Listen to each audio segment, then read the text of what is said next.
अस्सलामुअलैकुम नाज़रीन। सही मुस्लिम बाब नंबर 1 ईमान का बयान हदीस नंबर 121।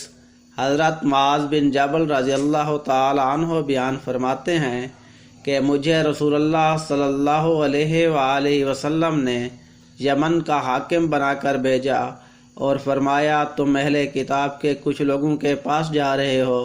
पहले तुम उन्हें इस बात की दावत देना कि वो गवाही दें कि अल्लाह ताला के सिवा कोई माबूद नहीं और बेशक मैं अल्लाह का रसूल हूँ।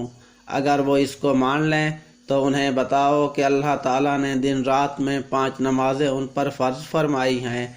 अगर वो इसको भी मान लें तो उनको बताओ कि अल्लाह ताला ने उन पर ज़कात फ़र्ज़ की है, जो दौलतमंदों से लेकर उन्हीं के मुफलिस तबके में तकसीम की जाएगी।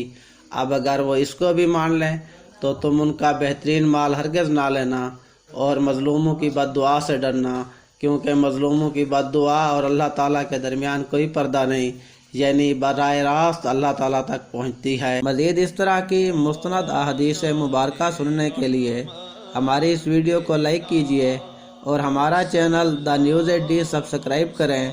बेल आइकन दबाना मत भूलिए ताकि आने वाली नई वीडियो जल्द अज जल्द आप लोगों तक पहुंच सके।